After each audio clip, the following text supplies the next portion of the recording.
ओम गणेशाय नमः। ओम नमः शिवाय। मैं निखिल ज्योतिषाचार्य आप सभी का मेरे चैनल पर पुनः स्वागत करता हूं। आशा करता हूं कि आप सभी स्वस्थ होंगे। महादेव की कृपा आप सभी पर सदैव बनी रहे। कि वीडियो टॉरस यानी कि वृषभ के लिए अत्यंत विशेष है, क्योंकि वीडियो है आने वाले महीने यानी कि सितंबर 2024 के मासिक राशिफल के बारे में। कैसा रहेगा सितंबर का महीना वृषभ के लिए। जो मेरा मासिक राशिफल होता है वो जीवन की प्रमुख चीज़ों पर आधारित होता है, जैसे कि सामान्य विश्लेषण, career, business, income, investment, love life, married life, students और सेहत। और इसके साथ ही वीडियो के अंत में कुछ विशेष उपाय भी बताता हूँ, जिसके करने से महीने की सकारात्मकता में वृद्धि अवश्य होती है। यदि आपकी लग्न राशि या चंद्र राशि वृषभ है, दोनों ही गाइडेंस के लिए राशिफल को देख सकते हैं। व्यक्तिगत तौर पे मेरा मानना है कि लग्न राशि से देखिए, नहीं पता तो चंद्र राशि से भी अवश्य ऑब्जर्व कर सकते हैं। यानी कि आपकी लग्न राशि वृषभ है, चंद्र राशि वृषभ है, दोनों ही गाइडेंस के लिए राशिफल को देख सकते हैं। शुरू करते हैं सामान्य विश्लेषण से। बात करते हैं सामान्य विश्लेषण के साथ। सर्वप्रथम ये महीना अच्छा रहेगा, क्योंकि बुध जिन्होंने थोड़ी सी खलबली मचाई होगी जीवन में, वो सामान्य हो जाएंगे, उनकी स्थिति सामान्य हो जाएगी। लेकिन कुछ चीज़ों का ध्यान रखना है, वो है कि गुरु और मंगल ये जो हैं ग्रह, इनकी स्पीड दोनों की कम होना शुरू हो जाएगी। गुरु अक्टूबर में वक्री हो जाएंगे और मंगल दिसंबर में वक्री होंगे। तो ऑलरेडी स्पीड हम जैसे अभी डिस्कस कर रहे हैं, ऑलरेडी इनकी स्पीड कम हो चुकी है और धीरे धीरे करके ये वक्री होने की तरफ जाएंगे। अब क्योंकि गुरु आपके लग्न भाव में बैठे हैं, मंगल धन स्थान में बैठेंगे इस पूरे महीने, तो इनका इम्पैक्ट रहेगा। उन सब की मैं चर्चा करने की कोशिश करूँगा। सर्वप्रथम हम लग्न भाव को ही देखते हैं। लग्न में गुरु हैं और गुरु अपने आप में नाम से ही स्पष्ट है कि देवगुरु बृहस्पति शुभता के कारक हैं, लाभेश हैं। तो उनका लग्न भाव में बैठना बहुत अच्छा स्थान, बहुत अच्छा प्रभाव लेकर आएगा, या आ ही रहा होगा ऑलरेडी। अभी क्या है कि गुरु, जैसे मैंने कहा, धीरे होना शुरू हो जाएंगे, अक्टूबर में वक्री हो जाएंगे, तो सितंबर में थोड़ा सा उनका वक्र प्रभाव दिखेगा। लाभेश का लग्न में वक्री होना पेमेंट्स में डिले दिखाता है। हो सकता है आपकी कोई पेमेंट डिले हो जाए, हो सकता है आपका काम कोई महत्वपूर्ण धन से संबंधित डिले हो जाए। और आपके अष्टमेश भी हैं, ये भी बता रहा है कि जीवन में थोड़ी सी अनिश्चितता आएगी, लेकिन इतना कुछ बुरा नहीं होगा। यहाँ पे बस कहने का तात्पर्य ये है कि आपको हर चीज़ को बहुत ऑर्गेनाइज्ड वे में और प्लान्ड वे में करना है। कोई भी ग्रह जब वक्री होता है या उससे पहले जब धीमा होता है, तो आत्ममंथन का समय देता है। इसलिए सितंबर का महीना अपने इनकम के सोर्सेज को बढ़ाने का और अपने जीवन की कमियों को दूर करने का भी है, क्योंकि लाभेश लग्न में, अष्टमेश लग्न में, तो जो चीज़ें आपके जीवन में कमियां लाती हैं, जो चीज़ें आपको अपूर्ण करती हैं, जो चीज़ें आपके लिए हिंड्रेंस का काम करती हैं, उन चीज़ों पर कार्य करने का अवसर भी आपको प्राप्त हो सकता है। तो ये महीना अच्छा है। बस एक स्लोनेस होता है कभी कभी जीवन में कि हम सब कुछ ठीक कर रहे हैं लेकिन चीज़ें स्लो जा रही हैं, वैसा ही महीना थोड़ा सा ये दिख रहा है। बाकी किसी ग्रह का बहुत डायरेक्ट इम्पैक्ट नहीं रहेगा लग्न पर। केतु का कह सकते हैं कि दृष्टि द्वारा प्रभाव है। अब क्योंकि केतु गुरु का प्रभाव नवपंचम में है और शुक्र भी करीबन 18 तारीख तक रहेंगे, तो ये भी इंडिकेट कर रहा है कि आपको बहुत कुछ सोचने का, समझने का, नए विचार, नई धारणाएं, ये सब आपको प्राप्त होगी। धन के रूप में तो महीना अवश्य आपका अच्छा ही लग रहा है। इसके बाद लग्नेश की स्थिति पर नज़र डालते हैं, क्योंकि लग्न के बाद वहीं पे देखना चाहिए। अभी शुक्र की हमने बात करी, वो नीच के रहेंगे और केतु के साथ रहेंगे। 18 तारीख का समय, 18 तारीख तक का समय थोड़ा सा अनिश्चितता, व्याकुलता, हेल्थ इश्यूज लेकर आएगा, लेकिन सडन चेंज आएंगे, आपको महसूस होंगे जब शुक्र राशि बदल लेंगे और आपके छठे भाव में आ जाएंगे। अब छठे भाव में शुक्र का आना होगा 18 सितंबर को। वहाँ से आप देखेंगे कि चीज़ों में बहुत सुधार हो जाएगा, क्योंकि वो अपनी राशि, अपनी स्वराशि में आ गए। उनकी चर्चा दोबारा करेंगे। अब ग्रहों के गोचर से शुरू करते हैं। जो सबसे पहला गोचर होगा इस महीने का, वो बुध महाराज का होगा, और बुध आपके चौथे घर में आकर बैठ जाएंगे, और ये होगा 5 तारीख को। अब उसी राशि में आ गए जिससे वो गिरे थे, तो चीज़ें सामान्य होंगी।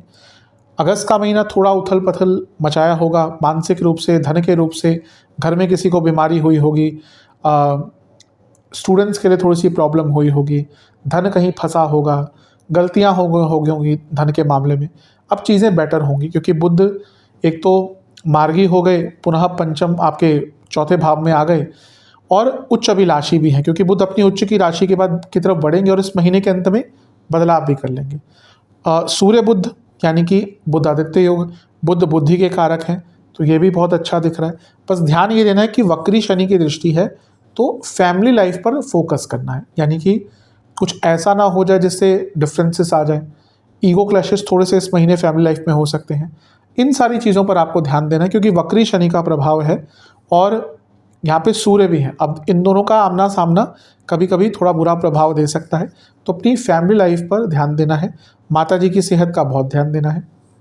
अच्छा क्या है, सूर्य क्या है, चौथे घर के स्वामी है जो प्रॉपर्टी दिखाता है। बुध दूसरे भाव के स्वामी है जो चौथे से दूसरा है, या चौथे का लाभ, चौथे की वृद्धि, और बुध आपके चौथे से 11वें घर के स्वामी भी हैं। तो ये बता रहा है, इंडिकेट कर रहा है कि प्रॉपर्टी का लाभ आपको हो सकता है। प्रॉपर्टी खरीदनी हो, बेचनी हो, या कोई प्रॉपर्टी का फंसा हुआ कार्य हो, कोई लीगल केस हो, उन सारी चीज़ों में आपको सफलता यहाँ पर प्राप्त हो सकती है। और वाहन प्राप्ति के योग भी बनते हैं। ये दोनों ही ग्रह बुध आदित्य योग बनाकर, क्योंकि 10वें भाव को भी देखेंगे, ये भी बता रहा है कि कार्य क्षेत्र में भी आपकी परफॉर्मेंस अच्छी जाएगी। बस थोड़ा सा जब चौथे भाव में बुध आदित्य योग बनता है तो व्यक्ति अपने प्रकृति के विरुद्ध भी चीज़ें सोचना शुरू कर देता है, और इस पर थोड़ा सा ध्यान आपको ज़्यादा देना है। अपनी ऊर्जा को नियमित और बचा कर रखिएगा। इस महीने में सबसे इम्पोर्टेंट आपके लिए वही रहेगा। मानसिक ऊर्जा की ज़्यादा बात कर रहा हूँ। इसके बाद सूर्य का राशि परिवर्तन होगा और शुक्र का होगा, दोनों आसपास होंगे तो साथ में ही इंडिकेट कर देता हूँ। सूर्य 16 तारीख को राशि बदलेंगे और आपके पंचम भाव में आ जाएंगे, और शुक्र 18 तारीख को आपके छठे घर में आ जाएंगे। सूर्य का पंचम भाव में आना मिश्रित प्रभाव देता है, क्योंकि यहाँ पे केतु के साथ हैं तो थोड़ा सा इसका नेगेटिव इम्प्लीकेशन हो सकता है, क्योंकि ग्रहण दोष युक्त हो गए। यहाँ पर प्रॉब्लम थोड़ी सी लव लाइफ में आ सकती है, और सामान्य तौर पर यही कहूँगा कि आप थोड़ा सा अतीत में ज़्यादा जाना शुरू कर देंगे। इसका सबसे अच्छा बचाव यही है कि पंचम भाव मंत्र साधना का है, साधना का है, नवम से नवम है तो गुरु का भी बन जाता है। तो सूर्य के राशि परिवर्तन के बाद जितना मंत्र साधना कर सकते हैं, किसी देवी देवता को जिनको आप अपना इष्ट मानते हैं उनका नाम जप सकते हैं, उनकी पूजा कर सकते हैं, उतना इसका प्रभाव आपको बुरा नहीं मिलेगा। लेकिन जहाँ पर आप थोड़ा सा साधनाओं से दूर गए, ईश्वर से दूर गए, वहीं पे मानसिक वेग तंग करेंगे। लेकिन स्टूडेंट्स के लिए अच्छा प्रभाव रहेगा। थोड़ा सा उत्सुकता, व्याकुलता और नेगेटिविटी, ये आपके मन में सूर्य के राशि परिवर्तन के बाद थोड़ी सी आएगी। शुक्र का राशि परिवर्तन होगा, छठे भाव में आ जाएंगे। अब वैसे आम तौर पर मैं हमेशा कहता हूँ कि छठे भाव के शुक्र अच्छा प्रभाव नहीं देते, लेकिन यहाँ पर एक एक्सेप्शन है कि शुक्र विपरीत राजयोग बना रहे हैं। तो जो प्रॉब्लम आपको महीने के मध्य भाग से पहले मिल रही थी, वो महीने के मध्य भाग यानी कि 18 तारीख के बाद से बहुत हद तक कम हो जाएगी। रुके हुए काम बनेंगे, रुकावटें बहुत दूर होंगी, जो कार्य एकदम लग रहे थे पूर्ण ही नहीं हो पाएंगे, वो कार्य आपके बन जाएंगे। तो यहाँ पे एक शुभता भी दिख रही है। शुक्र क्योंकि विपरीत राजयोग बनाकर आपके 12वें घर को भी देखेंगे, तो विदेश संबंधित कार्य में भी सफलता मिलेगी। और सबसे इंपॉर्टेंट चीज़ है कि लीगल कार्य को ये अटक रहे थे, वो आपके पूर्ण होंगे, और आपके अंदर खुद एक जज्बा आएगा। लग्नेश जब भी छठे भाव में आते हैं, जो उपचय भाव है, तो व्यक्ति को अपनी प्रॉब्लम सॉल्व करने में आंतरिक रूप से मदद मिलती है। वो उसके अंदर संकल्प शक्ति इतनी हो जाती है कि वो आगे बढ़ता है। और ये अर्थ त्रिकोण भी है, तो ये बता रहा है कि कार्य क्षेत्र में आगे बढ़ पाएंगे, कार्य क्षेत्र में कोई बड़ा लाभ आपको प्राप्त हो सकता है।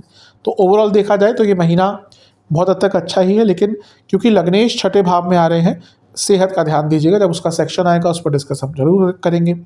इसके बाद 18 तारीख को एक और चीज़ है, वो है ग्रहण। चंद्र ग्रहण लग रहा है, वो आपके 11वें घर पे लगेगा, मीन राशि में। जब चंद्रमा जब मीन में होंगे 18 सितंबर को, तब ये ग्रहण लगेगा।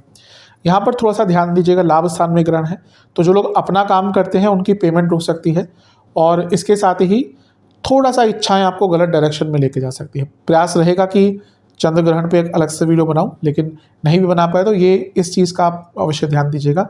अपने इच्छाओं पर आपको कंट्रोल करके रखना है। इसके बाद जो राशि परिवर्तन होगा एक और होगा, वो होगा बुध का, और बुध आपके पंचम भाव में आकर बैठ जाएंगे 23 सितंबर को। ये बहुत अच्छा है क्योंकि बुध अपनी राशि में आ गए और अपनी उच्च की राशि में आ गए। तो जो ग्रहण दोष लगा हुआ था सूर्य का, उसका प्रभाव कम होगा। मैं पहले बता चुका हूँ, कोई भी ग्रह जब अपने खुद की राशि में आता है, खुद के घर में आता है, तो उसको बचाता है। तो यहाँ पे आप देखेंगे कि पहले तो शुक्र का गोचर 18 तारीख को हुआ, वहाँ से एक सकारात्मकता की अनुभूति होगी, और फिर जो 23 सितंबर को होगा बुध का गोचर, वहाँ पे भी अच्छा रहेगा।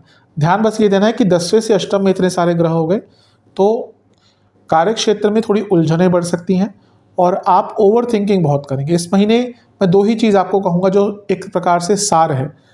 अगर आपको अपने जीवन की परिस्थितियों को बदलना है, पलटफेर करना है, आपको अपने मानसिक संतुलन पर, ओवर थिंकिंग पर, नेगेटिव थिंकिंग पर और पास्ट थिंकिंग पर, इन सब पर एक केंद्र बिंदु लगाना है, इन सब पर नियंत्रण रखना है। ये कर पाए तो अवश्य महीना साकार होगा, सफल होगा। नहीं कर पाए तो थोड़े से प्रॉब्लम हो सकती है। अगर हम वैसे भी देखें तो पंचम भाव पर अगर हम महीने के अंत की बात करें तो मंगल की दृष्टि है और गुरु की दृष्टि है। गुरु लाभेश हैं और मंगल हैं आपके सप्तमेश हैं, केंद्र के स्वामी और लाभ स्थान के स्वामी। महीने के अंतिम भाग में पैसा बहुत आ सकता है, क्रिएटिविटी बहुत रहेगी, लेकिन इतना सारा प्रभाव है, थॉट प्रोसेस का भाव है, तो अपनी मानसिक ऊर्जा को कंट्रोल करना थोड़ा मुश्किल रहेगा। इसलिए मैंने शुरू में ही कहा, मंत्र साधना, नाम जाप, ईश्वर की आराधना या जिस भी प्रकार से आप कनेक्ट करते हैं ईश्वर से, वो कीजिएगा। बाकी तो ग्रहों की स्थिति ठीक है, अच्छा ही रहेगा। विशेष प्रेडिक्शन मेरी तरफ से। पहले अच्छी चीज़ों की बात कर लेते हैं, कुछ पॉजिटिव इनपुट्स। भाग्य का साथ मिलेगा, धन अवश्य इस महीने आएगा। एक शारीरिक क्षमता, मानसिक क्षमता, ऊर्जा अच्छी रहेगी आपकी।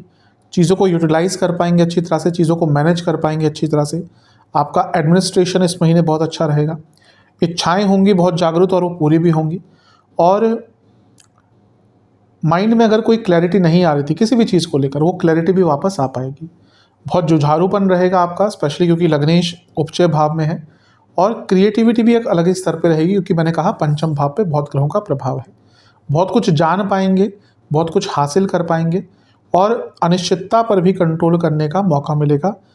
जैसे मैंने शुरू में ही कहा, क्योंकि अष्टमेश लग्न में है और वो धीरे हो रहे हैं। नेगेटिव क्या हो सकता है, आप इस महीने बहुत शॉर्टकट्स लेंगे, वो तंग करेगा आपको।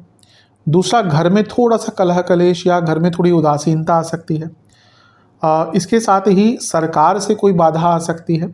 और सबसे इम्पोर्टेंट चीज़ है कि अचानक से कोई बड़ा निर्णय आप लेने की कोशिश करेंगे या ले भी सकते हैं, और उसके कारण फिर आपको प्रॉब्लम हो सकती है। तो इन सब चीज़ों पर विचार कीजिएगा। महीना अच्छा ही है, जो भी मैंने केयरफुल रहने के लिए बातें कही हैं उन पर ध्यान दीजिएगा। चलते हैं करियर की तरफ। जहाँ तक जॉब की बात है, ठीक ठाक महीना है। सबसे पहले तो 10वें घर के जो स्वामी हैं यानी कि शनिदेव, वो अब थोड़ा सा मार्गी स्थिति में जा रहा है। अभी तो वक्री चल रहे हैं, सितंबर की बात करें नवंबर में वो मार्गी हो जाएंगे। तो अब धीरे धीरे वो अपनी मार्गी अवस्था की तरफ जा रहे हैं। तो जो थोड़ी सी उथल पुथल मची होगी जून जुलाई में, अगस्त में, अब धीरे धीरे ठीक होगी। सूर्य का प्रभाव भी रहेगा 10वें भाव पर 16 तारीख तक। अब ये शनि सूर्य का जो समसप्तक योग है, ये 2 चीज़ें इंडिकेट करता है। पहला, आप कार्य तो बहुत अच्छा करेंगे, कार्य की क्षमता भी अच्छी रहेगी, लेकिन बॉसेस के साथ निरंतर ईगो क्लैशेस, आर्ग्यूमेंट्स चलते रहेंगे। उस पर नियंत्रण रख सकते हैं तो बहुत अच्छा है। बुध का गोचर होगा 5 तारीख को। यहाँ से चीज़ें अच्छी होना शुरू हो जाएंगी। कारण क्या है कि बुध धनेश हैं और अर्थ त्रिकोण के स्वामी हैं, और यहाँ पर बुध आदित्य योग बना जो आपके 10वें भाव पर दृष्टि डालेगा। यानी कि जो प्रॉब्लम्स आ रही थी आपको उसके सॉल्यूशन मिलने लग जाएंगे। आपकी जो बुद्धिमत्ता है, बौद्धिक क्षमता है, क्योंकि बुध की बात करें और बुध आदित्य योग, तो वो बढ़ जाएगी। इसके कारण आप अपने कार्य क्षेत्र में बहुत अच्छा काम कर पाएंगे।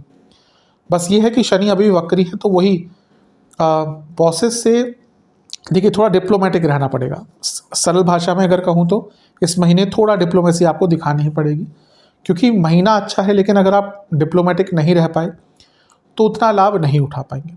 इसके बाद भी गोचर होंगे और वहाँ पर थोड़ी सी और चीज़ें इंडिकेट हो रही है। अगर थोड़ा सा जल्दी दिखाऊं तो शुक्र आपके 6ठे भाव में आ जाएंगे 18 तारीख को, सूर्य आ जाएंगे आपके 16 तारीख को पंचम भाव में, और बुध 23 तारीख को आपके पंचम भाव में आ जाएंगे। अब शुक्र का 18 तारीख को यहाँ पे आना ये बताता है कि कार्य क्षेत्र में आगे बढ़ने का मौका मिल सकता है। क्यों?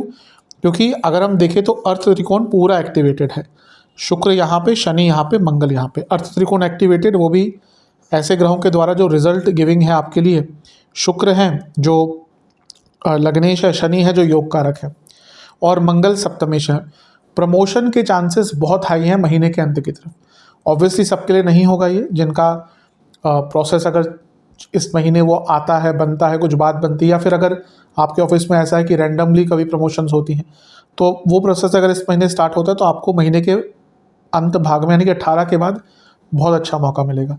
और क्योंकि पंचम में इतने सारे ग्रह हैं तो ये मान के चलिए 16-17 तारीख के बाद, क्योंकि 10वें से अष्टम में इतने सारे ग्रह हैं और गुरु का प्रभाव, मंगल का प्रभाव, जो लोग जॉब चेंज करना चाह रहे थे या जिनकी जॉब चली गई थी, दोनों के लिए ही महीने के मध्य भाग का टाइम या उसके बाद का टाइम बहुत अच्छा है। बस ध्यान ये देना है कि 10वें से अष्टम पे इतने ग्रहों का प्रभाव थोड़ी सी अनिश्चितता क्रिएट कर सकता है, अनसर्टेनिटी आपके मन में ला सकता है, कार्य क्षेत्र में इनसिक्योरिटी ला सकता है। तो इन सब चीज़ों पर ध्यान दीजिएगा, अन्यथा ये महीना अच्छा है। धन बढ़ने के योग आपके बहुत अच्छे दिख रहे हैं। बस अपने कार्य को, अपने जॉब को बहुत प्री प्लान्ड वे में कीजिएगा। कुछ विशेष प्रेडिक्शंस मेरी तरफ से, ये महीना ऐसा है जब अचानक से कुछ नए मौके भी मिलेंगे, कुछ नए प्रोसेस आपको मिल सकते हैं काम करने के लिए, और आपको अपने करियर को समझने का मौका, अपने स्किल्स को समझने का मौका भी मिलेगा। माइंड में क्लैरिटी रहेगी, एक उत्साह रहेगा आपके अंदर, एक ऊर्जा रहेगी बहुत अच्छी। जो रिस्क नहीं ले पा रहे थे, जो नया कदम नहीं ले पा रहे थे, वो आप ले पाएंगे। एक नया रास्ता आपको दिखेगा कार्य क्षेत्र में। और सबसे इम्पोर्टेंट चीज़ है कि आपको एक खुशी की अनुभूति मिलेगी, कार्य क्षेत्र में प्रोफेशनल सेटिस्फेक्शन मिलेगी जो यूजुअली नहीं मिलती। तो लेकिन ये महीना है जहाँ पे आप कुछ ऐसा काम कर पाएंगे जो भले ही मुश्किल हो, लेकिन एक करियर सेटिस्फेक्शन के पॉइंट ऑफ व्यू से महीना अच्छा है। और एक और चीज़ के लिए महीना अच्छा है, मैं बताना भूल गया, कि जो लोग अपना कोई प्रोसेस चेंज करना चाहते थे, आप एक प्रोफाइल में हैं, आप चाहते थे कि आपका प्रोफाइल चेंज हो जाए, ऑब्वियसली हमेशा वो रिस्क वाला चीज़ होती है, लेकिन ये महीना है कि आपको मौका भी मिल सकता है और वो जो रिस्क है वो काम भी आएगा। तो ओवरऑल देखा जाए महीना अच्छा है। कुछ नेगेटिव चीज़ें, कभी कभी वो जो मैंने बॉसेस वाली बात करी वही मुझे सबसे नेगेटिव चीज़ दिख रही है, क्योंकि बात भले ही एक छोटी सी स्टार्ट हो, फिर वो बढ़ती बढ़ती खिंचती खिंचती दिक्कत दे सकती है। अगर आप फाइनेंशियल ट्रांजैक्शन डील करते हैं, बहुत केयरफुल रहेगा, क्योंकि गड़बड़ कुछ हो सकती है। और मैं ये कहूँगा कि अपने बॉसेस की अथॉरिटी चैलेंज मत कीजिएगा, क्योंकि आपको पसंद नहीं है, नापसंद है, अलग चीज़ है, लेकिन एट वर्क प्लेस प्रोफेशनलिज्म होता है और उसका, हाँ ठीक है, अगर वो सेल्फ रिस्पेक्ट पे बात आती है तो अलग चीज़ है, लेकिन थोड़ा सा जो भी आपके ऊपर अथॉरिटी है उनकी रिस्पेक्ट कीजिएगा, एटलीस्ट प्रोफेशनली। और सबसे इम्पॉर्टेंट चीज़ है, कुछ भी आइडिया इम्प्लीमेंट करने से पहले विचार कर लीजिएगा, पूछ लीजिएगा, अचानक से रैंडमली कोई आइडिया इम्प्लीमेंट मत कीजिएगा। अगर आप फाइनेंस सेक्टर, एडमिनिस्ट्रेशन सेक्टर, किसी क्रिएटिव फील्ड में है, किसी आर्टिस्टिक फील्ड में है, रियल एस्टेट में काम करते हैं, मार्केटिंग में कार्य करते हैं, इमिग्रेशन का कुछ कार्य है, आपका लाभ होगा। आते हैं बिजनेस की तरफ। जहाँ तक बिजनेस की बात है, महीना अच्छा है। सबसे पहले सप्तम भाव को देखें तो गुरु की दृष्टि है और शनि की दृष्टि है। ये शनि मार्गी होने वाले हैं, बल्कि मार्गी अवस्था की तरफ जा रहे हैं, अभी है 1.5-2 महीना, और ये गुरु वक्री होने वाले हैं। तो ये ऊर्जा देखिए, इसका मतलब क्या है कि कुछ नया घटित आपके बिजनेस में पॉजिटिव होने वाला है। अब गुरु और शनि जब भी देखते हैं तो बहुत एक्टिव करते हैं, लेकिन ये ट्रांजिशन फेज मुझे लग रहा है कि अगर आप अपने बिजनेस में कुछ बड़े बदलाव लाना चाहते थे, आपको मौका मिल सकता है। सप्तमेश यानी कि मंगल धन स्थान में है, ये और भी अच्छा है, क्योंकि यहाँ पे धन की प्राप्ति आपको अपने बिजनेस में होती हुई दिख रही है। बुध जब यहाँ पे आ जाएंगे सूर्य के साथ, यानी कि सप्तम से 10वें में, ये होगा 5 सितंबर को। तो अगर आपके बिजनेस में कोई सरकारी बाधाएं आ रही थी, तो 5 सितंबर से 23 सितंबर इस पीरियड में अपनी सरकारी बाधाओं को पूर्ण करने का आपको रास्ता मिल सकता है। कोई रिटर्न वर्क अटक रहा था, कोई लाइसेंस आपको बनवाना था, कहीं से परमिशन चाहिए थी, अथॉरिटीज़ से दिक्कत आ रही थी, इन सारी प्रॉब्लम्स को सॉल्व करने के लिए समय आपका बहुत अच्छा है, बहुत श्रेष्ठ है। और अगर हम और थोड़ा सा आगे बढ़ें, ग्रहों की स्थिति पर नज़र डालें, तो 18 तारीख को शुक्र यहाँ पे आ जाएंगे छठे भाव में, सूर्य पंचम में आ जाएंगे 16 तारीख को, और बुध पहले 5 को यहाँ पे आएंगे जैसे मैंने कहा, और उसके बाद 23 को यहाँ पे आ जाएंगे पंचम भाव में। अब अगर पंचम भाव को देखें तो कितने ग्रहों का प्रभाव, ये 3 ग्रह तो बैठे दिख रहे हैं, मंगल की दृष्टि, गुरु की दृष्टि, तो पंचम भाव बहुत एक्टिवेटेड है, यानी कि सप्तम से लाभ स्थान। महीने के अंत की तरफ कोई बहुत बड़ा काम आपको मिल सकता है, कोई बहुत बड़ा पैसा आपको मिल सकता है, कोई ऐसा काम मिल सकता है जो लॉन्ग टर्म आपके बिजनेस को मुनाफा देकर जाएगा। तो ये महीना आपका बहुत अच्छा दिख रहा है। बस 2 चीज़ों पर ध्यान देना है। पहला क्या है कि शुक्र 18 तारीख को छठे भाव में आ जाएंगे, क्योंकि वो लग्नेश हैं तो हर चीज़ पर इम्पैक्ट रहेगा। तो बिजनेस में थोड़े से खर्चे बढ़ सकते हैं और थोड़ी चालाकी हो सकती है आपके साथ। अपने कॉम्पिटिटर से थोड़े बच के रहें, और अपने एम्प्लॉयज़ पर भी पूरा ट्रस्ट ना करें, मतलब कि ब्लाइंड ट्रस्ट ना करें। ऑब्वियसली एम्प्लॉयज़ पे ट्रस्ट करना ही पड़ता है अगर आप बिजनेस कर रहे हैं तो, लेकिन ब्लाइंड ट्रस्ट ना करें। कोई आपका एम्प्लॉय ही आपको धोखा दे सकता है, स्पेशली अगर आपका बड़ा बिजनेस बहुत है। और दूसरा ये है कि आपकी जो मेंटल कैपेबिलिटी होगी, आप मेंटल थॉट प्रोसेस होगा बहुत शार्प रहेगा, लेकिन बहुत ओवर थिंकिंग करेंगे। उसके चक्कर में ना बहुत कुछ नया ट्राई करना शुरू कर देंगे। तो 10 चीज़ें ट्राई नहीं करनी, एक ही चीज़ ट्राई कीजिएगा, 2 चीज़ ट्राई कीजिएगा जिनमें आपको 100% श्योर है कि रिजल्ट आपको मिलेगा। अब 100% तो कुछ नहीं होता, लेकिन जिसमें आपको लगता है कि प्रोबेबिलिटी ऑफ सक्सेस बहुत ज़्यादा है, उन्हीं चीज़ों को अपने बिजनेस में इंप्लीमेंट कीजिएगा।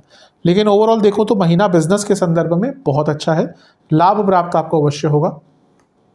विशेष प्रेडिक्शन, ये महीना ऐसा लग रहा है कि आप बहुत कुछ नया कर पाएंगे और पैशनेटली इन्वॉल्व रहेंगे, चीज़ों को समझ पाएंगे, ग्राउंड रियलिटी जान पाएंगे और एक फ्लो रहेगा आपके बिजनेस में। बहुत कुछ नया डिस्कवर कर पाएंगे, पैसा भी मिलेगा, नए मौके भी मिलेंगे, नया कार्य भी मिलेगा और बिजनेस बढ़ता हुआ दिख रहा है। ये वो महीना है जब बिजनेस एक अलग लेवल पर पहुंच सकता है या फिर उसकी शुरुआत हो सकती है। बस मैं ये कहूँगा कि जल्दबाजी से बचना है, हर चीज़ को बहुत गहनता से समझकर ट्राई करना है। जिस चीज़ में अनिश्चितता लग रही है, रिस्क लग रहा है, वो इस महीने मत कीजिएगा। और सबसे इम्पोर्टेंट चीज़ है एक्शन ओरिएंटेड रहना है। जितना एक्शन ओरिएंटेड रहेंगे, जितना इन्वॉल्व रहेंगे अपने बिजनेस में, ठीक है आपके एम्प्लॉयज़ हैं, अगर बड़ा बिजनेस है तो आप उनको ऑर्डर करेंगे, लेकिन साथ में रहिएगा, देखिएगा, चीज़ों को समझिएगा। एक्शन मोड में आपको रहना पड़ेगा इस महीने, तभी लाभ प्राप्त होगा। नेगेटिव क्या हो सकता है? पार्टनर्स के बीच में झगड़े हो सकते हैं, फैमिली बिजनेस है तो बहुत बड़े झगड़े हो सकते हैं, ध्यान देना है उस पर। कभी कभी दूसरों पे ट्रस्ट कम हो जाएगा, जैसे मैंने कहा, मैं यही कहूँगा कि ठीक है, फॉर ग्रांटेड मत लीजिएगा, लेकिन ट्रस्ट इश्यूज बहुत ज़्यादा नहीं उत्पन्न होने दीजिएगा। अगर अपने बिजनेस को समझ नहीं पाए, कंपेयर नहीं कर पाए दूसरों से, तो कोई लाभ नहीं होगा इस महीने का। और सबसे इंपॉर्टेंट चीज़ है, ज़्यादा इनोसेंट मत रहिएगा। किसी को अपने बिजनेस के सीक्रेट्स बहुत आराम से मत बता दीजिएगा। बिजनेस में, हर बिजनेस में कुछ ट्रेड सीक्रेट्स होते हैं, वो नहीं बताने चाहिए और इस पर ध्यान देना चाहिए आपको। महीना ओवरऑल देखा जाए तो बहुत अच्छा है। Finance, management, education, real estate, property, event management, hospitality, इनसे जुड़ा कुछ भी कार्य करते हैं, लाभ होगा। चलते हैं इनकम, इन्वेस्टमेंट, एक्सपेंसेस की तरफ। इन्वेस्टमेंट के लिए शुरुआती 10 दिन अच्छे हैं, बीच के 10 दिन भी अच्छे हैं, अंतिम 10 दिन थोड़े से कष्टकारी हो सकते हैं, वहाँ पे बड़ा इन्वेस्टमेंट मत कीजिएगा। जहाँ तक इनकम की बात है, अच्छा है महीना। जैसा मैंने कहा कि गुरु की स्पीड कम हो रही है, वो लाभेश हैं, और मंगल की भी स्पीड थोड़ी सी कम हो रही है, वो भी धनस्थान में बैठे हैं। तो इनकम में डिले हो सकती है, पेमेंट डिले हो सकती है, जॉब करते तो हो सकता है सैलरी थोड़ी डिले हो जाए, इंसेंटिव्स डिले हो जाए, कोई एरियर में पैसा आपका रुक जाए, तो डिले हो सकती है, लेकिन पैसा अवश्य कमाएंगे। खर्चों की बात करें तो घर पर बहुत खर्चा होगा, घर के लोगों पर, घर के सदस्यों पर बहुत खर्चा होगा। इसके साथ ही ऐसा लग रहा है कि कोई फंक्शन आदि में या कुछ अटेंड करने के लिए, या घर में ही कोई मांगलिक कार्य, कोई अनुष्ठान, कोई और काम हो सकता है, उस पर खर्चा आपका बहुत होने वाला है। क्योंकि कुटुंब भाव है, अष्टम भाव को देख रहा है, तो अगर आपका कोई पैतृक स्थान है, गांव आदि है, एंसेस्ट्रल जगह है, वहाँ पर या तो प्रॉपर्टी पर या कुछ और कराने पर किसी चीज़ पर ध्यान हो सकता है। जजमेंट यानी जहाँ पे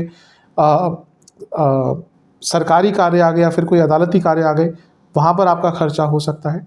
और मिलने मिलाने में, यानी कि सोशल गैदरिंग्स में बहुत खर्चा अवश्य होगा। आज की डेट में आप घर से बाहर निकले नहीं कि जो मीटर होता है पैसे का, वो स्टार्ट हो जाता है, तो खर्चे थोड़े से आपके अवश्य इस महीने रहेंगे इन सब चीज़ों पे। लव एंड रिलेशनशिप की तरफ सबसे पहले नो कॉन्टैक्ट सिचुएशन की बात करते हैं। चांसेस कम हैं, लेकिन महीने के एकदम अंत में, यानी कि 20 तारीख के बाद का समय थोड़ा ठीक है, वहाँ पे प्रयत्न कीजिएगा। नए रिलेशनशिप की संभावना इस महीने बहुत ज़्यादा नहीं दिख रही, बल्कि मैं तो कहूँगा बनती बनती बात कई बार बिगड़ सकती है। तो इस महीने ज़्यादा प्रयत्न ना ही करें तो अच्छा है। जो लोग रिलेशनशिप में, अब उनकी तरफ चलते हैं। थोड़ा सा मिश्रित सा महीना है। प्रॉब्लम क्या है कि ऑलरेडी केतु है पंचम में, पंचम भाव रिलेशनशिप का होता है। अब 18 तारीख तो शुक्र नीच के रहेंगे और उनके साथ रहेंगे, तो ये बहुत अच्छी कोई युति नहीं होती, क्योंकि शुक्र केतु के एकदम विरुद्ध ग्रह हैं और शुक्र नीच के हैं, तो वो रिलेशनशिप के कारक हैं। इसके बाद शुक्र 18 तारीख को आ जाएंगे छठे भाव में। अब ये विपरीत राजयोग बनाएंगे, वो बाकी चीज़ों पर अच्छा प्रभाव देगा, रिलेशनशिप पर उसका कोई अच्छा प्रभाव नहीं, क्योंकि शुक्र छठे भाव में है। उसके बाद हम देखें तो सूर्य आ जाएंगे यहाँ पर 16 तारीख को। बुध भी यहाँ पर घूमते घूमते 23 तारीख तक पहुँच जाएंगे। तो अब बुध अपनी राशि के हैं, लेकिन इतने सारे ग्रहों का प्रभाव है और गुरु भी देख रहे हैं, मंगल भी देख रहे हैं। अब गुरु का देखना फिर भी ठीक है, लेकिन वो भी अष्टमेश हैं और मंगल तो गुस्सा क्रिएट करेंगे। तो जैसे जैसे महीना आगे बढ़ता जाएगा, इवन जो रिलेशनशिप लंबे भी हैं, आप देखेंगे महीने के अंत की तरह उसमें बहुत प्रॉब्लम आ जाएगी। कारण क्या है, पंचम भाव पर बहुत ग्रहों का प्रभाव है। तो जब भी हम इमोशंस, रिलेशंस इनकी बात करते हैं, जब इतने सारे ग्रह प्रभावित करते हैं तो फिर प्रॉब्लम आती है, क्योंकि फिर इमोशंस मिक्स्ड इमोशंस में कन्वर्ट हो जाते हैं। तो महीने के मध्य भाग के बाद रिलेशनशिप में प्रॉब्लम्स आएंगी। मैं तो यही कहूँगा कि जितना पेशेंस रख सकते हैं, जितना ओवर थिंकिंग से बच सकते हैं, जितना ओवर एनालिसिस से बच सकते हैं, उतना अच्छा रहेगा। जहाँ पर मानसिक ऊर्जा आप नहीं संभाल पाए वहीं पे प्रॉब्लम होगी। विशेष प्रेडिक्शन, हर चीज़ को समयबद्ध तरीके से करना है, जल्दबाजी नहीं करनी। मेंटली जब एग्जॉस्टेड हो, थके हुए हो, इरिटेटेड हो, तो बात ना करें अपने पार्टनर से या रिप्लाई ना दें। अचानक से कुछ ना करें, अचानक से कोई बात ना कहें, अचानक से कोई काम ना करें, छुपाएं ना किसी चीज़ को, पुरानी चीज़ों को बीच में ना लेकर आएँ। इन सब पर आपने ध्यान किया तो फिर भी चीज़ें ठीक हो सकती हैं। इसके साथ ही अनप्रैक्टिकल एक्सपेक्टेशन जो हो नहीं सकती चीज़ें, या फिर बोर्डम, अगर बहुत बोरिंगनेस आ गई है रिलेशनशिप में तो भी प्रॉब्लम यहाँ पर हो सकती है। ये महीना प्रॉब्लम ज़्यादा ये लेकर आएगा कि आप दोनों ही कहीं ना कहीं एक दूसरे के बारे में एक अलग ही विचारधारणा लेकर बैठ जाएंगे और उसके कारण दिक्कत हो सकती है। तो यहाँ पर मानसिक चीज़ों पर जितना ध्यान दे सकते हैं उतना अच्छा रहे। चलते हैं वैवाहिक जीवन की तरफ। ठीक ठाक है, बहुत बुरा नहीं कहूँगा लेकिन बहुत अच्छा भी नहीं कहूँगा। प्रमुख कारण क्या है, मंगल दोष आपका लगा हुआ है। मैं ये भी बता चुका हूँ कि थोड़ी सा विरोधाभास है। कभी कभी दूसरे भाव के मंगल को मंगल दोष नहीं कहा जाता, लेकिन होता है, शास्त्रोक्त है। अब इसका प्रभाव थोड़ा पड़ रहा होगा। अच्छी चीज़ है कि वृषभ जो हैं ये स्थिर स्वभाव वाले लोग होते हैं, तो प्रॉब्लम्स आती भी है तो सॉल्व कर लेते हैं। इसलिए ऐसा देखा गया कि भले ही गोचर की स्थिति, ग्रह की स्थिति बुरी हो, फिर भी ये लोग हैंडल कर लेते हैं बाकी लोगों के मुकाबले। लेकिन फिर भी ग्रहों का प्रभाव तो रहता ही है। अब राहु का प्रभाव, गुरु का प्रभाव, शनि का प्रभाव दृष्टि द्वारा है, तो ये कन्फ्यूजन उत्पन्न करता है। और सबसे बड़ी बात है कि सप्तमेश यानी कि मंगल अपने से अष्टम भाव में गए हैं, जो हमेशा अनिश्चितता क्रिएट करता है, तो ये प्रॉब्लम थोड़ी सी है। दूसरी चीज़ ये है कि अगर हम ग्रहों की स्थिति पर बात करें तो शुक्र 18 को यहाँ पे आ जाएंगे, सूर्य 16 को यहाँ पे आ जाएंगे, बुध पहले 5 को यहाँ पर, फिर 23 को यहाँ पर। अब शुक्र जो विवाह के नेचुरल कारक हैं वो छठे भाव में चले गए। विपरीत राजयोग है, पुनः कहूँगा बाकी चीज़ों के लिए अच्छा हो सकता है, रिलेशनशिप मैरिड लाइफ के लिए अच्छा नहीं होता। और सप्तम से 11वें में क्योंकि इतने सारे ग्रह हैं तो ओवर एक्सपेक्टेशन बहुत रहेंगी। दूसरों से कंपेयर करेंगे, उनके लाइफ में ये चल रहा है, हमारे लाइफ में ये नहीं है, दूसरों को देखेंगे, ओवर एक्सपेक्टेशन, और कहीं ना कहीं अपने लाइफ पार्टनर के प्रति थोड़ा सा अट्रैक्शन कम हो जाएगा। स्पेशली जो यंग कपल्स हैं उनको इस महीने थोड़ा सा इन सब चीज़ों पर एहतियात बरतना पड़ेगा। ये सारी चीज़ें प्रॉब्लम लेकर आ सकती हैं, तो थोड़ा सा ध्यान अवश्य। अच्छी चीज़ है कि गुरु देख रहे हैं तो हमेशा बचाते हैं, लेकिन ध्यान रखने की आवश्यकता है। ओवर एक्सपेक्टेशन, अनप्रैक्टिकल होना, ज़्यादा डिमांडिंग होना, ये सारी चीज़ें तंग करेंगी। विशेष प्रेडिक्शन, ऐसा लग रहा है कि आप दोनों का कोई संयुक्त कार्य पूरा हो सकता है जो थोड़ा सा वैवाहिक जीवन में प्रसन्नता लाएगा, लेकिन कंट्रोल थोड़ा सा नहीं रहेगा मैरिड लाइफ में। आप दोनों ही चाहते होंगे कि चीज़ें ठीक हो, लेकिन चीज़ें ठीक हो नहीं पाएंगी। कभी कभी ऐसा होता है कि परिस्थिति हमारे हाथों से बाहर चली जाती है। आप दोनों ही भले चाहें, प्रयत्न भी करें, कोशिश भी करें, फिर भी वो सामान्य जो जीवन होता है, जो प्रसन्नतापूर्ण जीवन होता है, वो बहुत आराम से नहीं जी पाएंगे। जैसे जैसे महीना आगे बढ़ेगा थोड़ा सा प्रॉब्लम रहेगा। ओवर एक्साइटमेंट कई बार रहेगी, थोड़ा सा इंटेंसिटी, ऊर्जा आपकी साइड से ज़्यादा रह सकती है। अचानक से कुछ कर दिया, कह दिया, बिना बताए लाइफ पार्टनर को कहीं चले गए या कुछ स्टार्ट कर दिया, ये सारी चीज़ें प्रॉब्लम क्रिएट करती है। मैं सबसे इम्पोर्टेंट आपको यही कहूँगा कि चीज़ों को आराम से, हर कार्य को बहुत आराम पूर्वक तरीके से कीजिएगा और डिमांडिंग मत बनिएगा। इन दो महत्वपूर्ण चीज़ों पर, और सबसे इम्पोर्टेंट एक और चीज़ है, मंगल वाणी के स्थान में, तो वाणी में सौम्यता, इन 3 चीज़ों पर कार्य कर लिया तो वैवाहिक जीवन फिर भी ठीक जाएगा। चलते हैं स्टूडेंट्स की तरफ। पहले एग्ज़ाम से शुरू करेंगे। पूरा ही महीना वैसे अच्छा है, शुरुआती 10 दिन बहुत अच्छे हैं, लेकिन गुस्सा बहुत रहेगा।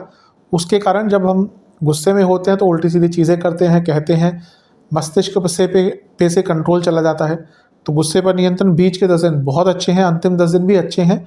अंतिम 10 दिन में थोड़ी एंग्जाइटी ज़्यादा रहेगी स्टूडेंट्स को। ओवरऑल बात करें स्टूडेंट्स के लिए महीना अच्छा है। अब पंचम भाव में इतने सारे ग्रह रहेंगे। सूर्य यहाँ पे आ जाएंगे 16 तारीख को, बुध आ जाएंगे 23 तारीख को। पंचमेश है बुध आदित्य योग बन जाएगा। इससे पहले भी 5 तारीख को यहाँ पे सूर्य और बुध होंगे, तो यहाँ पे बुध आदित्य योग बनेगा और पंचमेश बुध ही है। तो ये पूरा ही महीना स्टूडेंट्स के लिए अच्छा रहेगा। हो सकता है अगस्त का महीना थोड़ा सा आपके लिए अच्छा ना गया हो, लेकिन सितंबर में उसकी भरपाई हो जाएगी।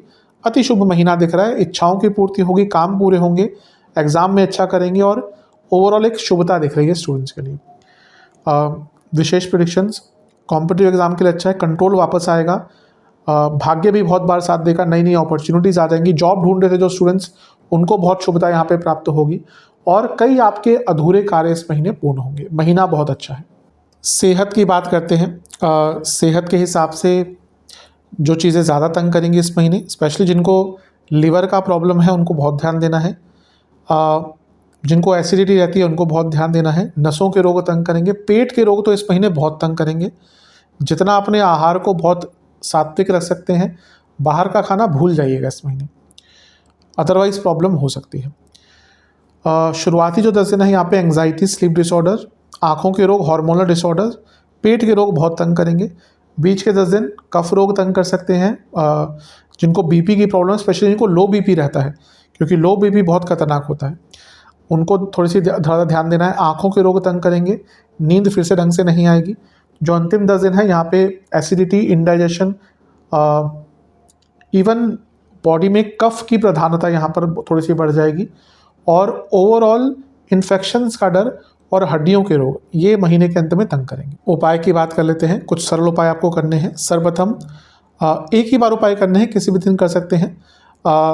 महादेव का आपको दूध और गंगा जल मिलाकर अभिषेक करना है और ओम रुद्राय नमः मंत्र का 108 बार जाप करना है और बेलपत्र भी अर्पण करने हैं शिवलिंग पर। दूसरा, आपको दुर्गा माता को हलवे का और मिश्री का भोग लगाना है और दुर्गा चालीसा का 3 बार पाठ करना है और इसके साथ ही किसी भी देवी मंदिर में आपको दक्षिणा दान करके आनी है। ये उपाय कर लेंगे, अवश्य आपके साथ काफ़ी अच्छा होगा। आशा करता हूँ कि वीडियो काम आएगा। चैनल पर नए हैं, सब्सक्राइब कीजिए, वीडियो को लाइक कीजिए। मिलता हूँ अगली वीडियो में, तब तक के लिए ओम नमः।